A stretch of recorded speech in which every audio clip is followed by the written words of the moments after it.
کلمے سے آگے کچھ نہیں ماننا. اعلیٰ حضرت کہتے ہیں ایسے ہی نہیں ماننا, ہم بتاتے ہیں کیا ماننا ہے. اعلیٰ حضرت کہتے ہیں کلمہ تو پتہ بتا رہا ہے, پھر قرآن بتا رہا ہے. یا ایھا النبی انا ارسلناک شاہدا. امام راغب اصفہانی مفردات میں کہتے ہیں اس کے لیے ضروری ہے الحضور مع المشاہدات. اس کے لیے ضروری ہے کہ جس کے گواہ ہے وہ دیکھے اور پھر مشاہدہ کر کے گواہی دے.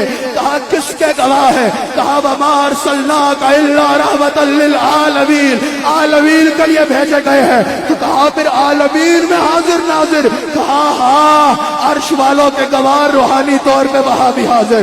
جسم مبارک کے ساتھ گنبد خضرا میں ہے, لیکن ہر چیز اپنی آنکھوں سے دیکھ رہے ہیں. کوئی زمانہ ان سے چھپا نہیں, کوئی مقام ان سے پوشیدہ نہیں, اور خدا کی ساری خدائی میں کوئی ایسا مقام اللہ نے بنائی نہیں جہاں ان کا تصرف نہ ہو سکے. خلق سے اولیاء, اولیاء سے رسول, سب رسولوں سے اعلیٰ. ٹھیک ہے حضور کی بات ٹھیک ہے, یہ صحابہ اور اہل بیت کے معاملے میں اتنے غیرت مند کیوں ہو جاتے ہو؟ ان کا تو کلمے میں ذکر نہیں ہے. میں نے کہا جن کے بارے میں اللہ فرمائے رضی اللہ عنہم ورضوا عنہ, اللہ ان سے راضی اور یہ اللہ سے راضی. ان پر کوئی آج کا بندہ عدالتیں لگائے تو سنی چپ کر کے نہیں بیٹھے گا. سنی آئے گا اور بتائے گا صدق و عدل و کرم اور ہمت میں 400 شہرے ہیں ان چاروں کے. نعرہ تحقیق کا یہ بھی ٹھیک ہو گیا. اتنا سفر کر کے عیدگاہ گئے, اتنا سفر کر کے دھمکول جاتے ہو. یہ اللہ والوں کے درباروں میں عقیدہ الا ان اولیاء اللہ لا خوف علیہم ولا هم يحزنون, ان کا پتہ بھی قرآن نے بتایا ہے. تو میرے بھائی یہ جملہ کہہ کے اتنی آسانی سے گزرنے نہیں دیں گے کہ کلمے میں نہیں لکھا اس لیے ہم نہیں مانیں گے. کلمہ تمہیں پتہ بتا رہا ہے, شان کی تفصیل تو تمہیں قرآن و حدیث سے پتہ چلے گی. سمجھ آ رہی ہے؟ ہم کسی کے خلاف بات نہیں کرتے. ہم جو ہے وہ فرقہ واریت کو بھی پرموٹ کرنے کے قطعاً قائل نہیں ہیں. وحدت امت کی خواہش بھی ہم سے زیادہ کوئی نہیں رکھتا ہوگا. لیکن جب ہمارے نوجوان سوال کریں گے, ہمارے نوجوانوں کے ذہن میں سوال ہوں گے, تو اپنے عقیدے کو بغیر نفرت بھکیرے ثبوت کے ساتھ پیش کرنا یہ ہماری ذمہ داری بھی ہے اور ہمارا حق بھی ہے.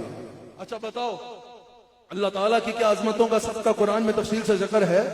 اللہ کریم ہے, اللہ رحیم ہے. کیا کلمے میں تفصیل سے ذکر ہے کہ اللہ کریم ہے, اللہ رحیم ہے, اللہ رحمان ہے؟ کلمے میں تو اس کی تفصیل نہیں ہے. پوچھو کہ پھر یہ تفصیل کہاں سے ملی؟ تو جواب ہوگا یہ تفصیل قرآن و حدیث سے ملی ہے. تو جس طرح یہ تفصیل قرآن و حدیث سے ملی ہے, اسی طرح عقائد اہل سنت جو اکابرین اہل سنت بیان کرتے ہیں, یہ بھی ہم نے اپنے ذاتی طور پہ نہیں گاڑے. یہ ایک ایک عقیدہ ہم نے قرآن و حدیث سے لیا ہے الحمدللہ. اب کسی کو کلمہ پڑھنا ہو تو اس کو 4.5 گھنٹے کا کلمہ تو نہیں پڑھایا جائے گا. کسی کو اگر اسلام میں آنا ہو یا چلو تجدید ایمان کرنی ہو تو اس کو 4.5 گھنٹے کا کلمہ تو نہیں پڑھایا جائے گا. چند الفاظ سے اس کو کلمہ پڑھا کے اسلام میں داخل کیا جائے گا. پھر کلمہ طیبہ پتہ بتائے گا. کلمہ طیبہ پڑھتے ہیں تو اس کے ضمن میں اللہ اور اس کے رسول کے جتنی شانیں ہیں اور جتنے مقام ہیں اور جتنے فرمان ہیں, ان کو الحمدللہ ہم کما حق ہو اس کے ضمن میں تسلیم کر رہے ہوتے ہیں. کعبہ کا کلمہ تو سمپل سٹیٹمنٹ ہے, اس میں کوئی شک نہیں کہ سمپل سٹیٹمنٹ ہے, لیکن اتنی بھی سمپل نہیں کہ کلمہ پڑھ لو پھر جو دل آئے کرتے رہو. یہ آپ کے لیے بھی ہے. یہ نہیں کہ بس مسلمانوں کے گھر میں پیدا ہوئے تو بس مسلمان ہیں اور کچھ نہیں کرنا. عقائد کو سیکھنا آپ کی ذمہ داری ہے, نظریات کو سیکھنا آپ کی ذمہ داری ہے, اعمال کو سیکھنا آپ کی ذمہ داری ہے, اور پھر اعمال کرنا آپ کے لیے ضروری ہے جو آپ کی دنیا و آخرت کی بھلائی کا باعث بنے. اتنا بھی سمپل نہیں ہے کہ کلمہ پڑھ لو پھر جو دل آئے کرو. مجھے بتاؤ کوئی کلمہ پڑھ لے اور قرآن کا انکار کر دے تو کیا دائرہ اسلام سے خارج ہو جائے گا؟ اگر کوئی کلمہ پڑھ لے اور حضور کی توہین کر دے دائرہ اسلام سے خارج ہو جائے گا. اگر کوئی کلمہ پڑھ لے اور قرآن کا انکار کر دے, ہونے کا ہی انکار کر دے, دائرہ اسلام سے خارج ہو جائے گا. ملائکہ کا انکار کر دے دائرہ اسلام سے خارج ہو جائے گا. یوم آخرت کا انکار کر دے دائرہ اسلام سے خارج ہو جائے گا.